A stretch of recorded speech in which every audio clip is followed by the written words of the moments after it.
You step outside in the early morning, ready to admire your thriving summer garden, and there it is. Shiny slime trails, chewed-up leaves, and half-eaten seedlings. The culprits? Slugs. These sneaky pests come out at night and in damp conditions, and July's heat and humidity make it prime time for slug invasions. If you've tried traps, sprays, and expensive deterrents with no luck, don't worry. There's one simple household item, cheap, natural, and surprisingly effective, that can stop slugs in their tracks. It's probably already sitting under your sink or in your pantry.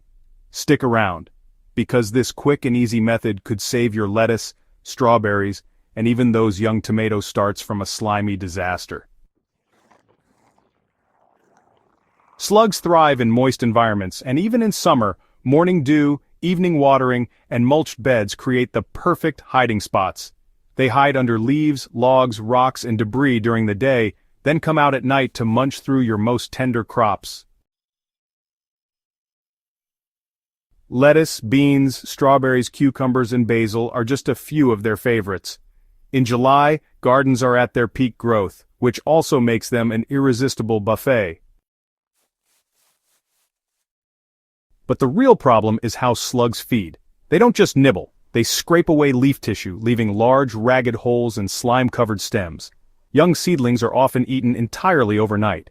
Worse still, slugs reproduce rapidly. A single slug can lay hundreds of eggs in one season, and their offspring start feeding as soon as they hatch. Now here's the weird part. Slugs absolutely hate coffee grounds. That's right, the thing you probably toss away every morning is one of the best natural slug repellents available. Why? Well, because coffee grounds are abrasive, slightly acidic, and contain caffeine, which, in high doses, is actually toxic to slugs. The gritty texture really irritates their soft bodies, and the smell seems to deter them from crossing over treated soil. To use this remedy effectively, just sprinkle used coffee grounds in a ring around the base of vulnerable plants. Make sure you create a consistent barrier. It should be thin but continuous. Focus especially on leafy greens and soft fruits, since those are what slugs tend to target most heavily. The grounds don't need to be dry, but you'll want to avoid piling them too thickly, because dense, wet coffee can form a mat that blocks airflow to the soil. Reapply after heavy rain or watering.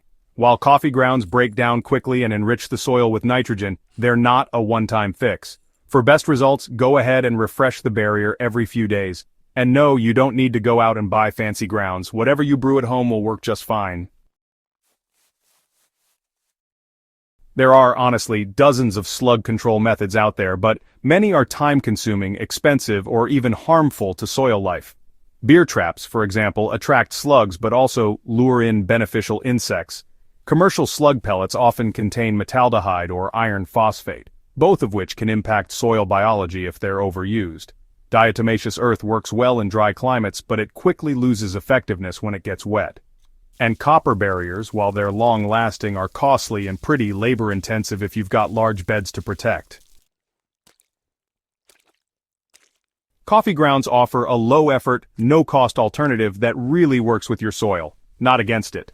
They decompose naturally, feed soil microbes, and lightly acidify alkaline soils, which is a big benefit for acid-loving crops like tomatoes, blueberries, and hydrangeas.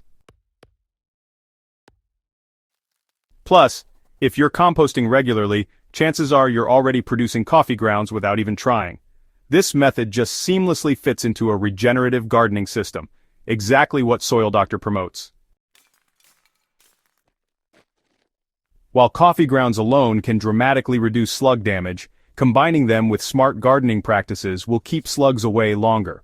First, water early in the morning rather than in the evening. Slugs prefer moist nighttime conditions, so dry soil after sundown makes your garden less inviting. Second, clear out slug hiding places during summer. Remove wood planks, overturned pots, low-hanging leaves, and any dense organic debris near your plants. If you mulch, use a light layer of coarse straw or shredded leaves rather than thick, damp materials like grass clippings that slugs love to hide under. Third, encourage natural slug predators in your garden. Ground beetles, toads, frogs, and birds all feed on slugs and their eggs. Create habitat for these allies by adding stones, logs, small water dishes, and pollinator-friendly flowers like calendula and yarrow. And finally, don't forget about hand-picking. In the early evening or just after dark, head out with a flashlight and collect any visible slugs. Drop them into a container with salty water or simply dispose of them away from your growing beds. Combine this with your coffee barrier and you'll see results within days. In some climates, especially those with consistent rainfall or heavy slug pressure, coffee grounds may not provide complete protection. If you're still seeing damage after regular application, consider using coffee grounds in tandem with neem oil soil drenches or garlic sprays. Both are organic slug deterrents that won't harm your soil system. You can also try creating sacrificial beds of lettuce or spinach in a corner of your garden. Slugs will often flock to these juicy greens, allowing you to monitor, trap, and reduce their numbers before they spread to your more valuable crops. The key is persistence and observation. The earlier you intervene, the easier it is to keep your summer harvest safe and slug-free. You don't need toxic chemicals or expensive tools to beat back slugs in July. With something as ordinary as coffee grounds, you can protect your plants, improve your soil, and keep your garden ecosystem balanced. It's a simple, sustainable solution that fits right into the Soil Doctor philosophy, working with nature, not against it. If you found this guide helpful, take a moment to subscribe to Soil Doctor and share it with a fellow gardener. The more we learn and grow together, the better our soil and our harvests will be. Stay rooted, stay informed, and we'll see you in the next video.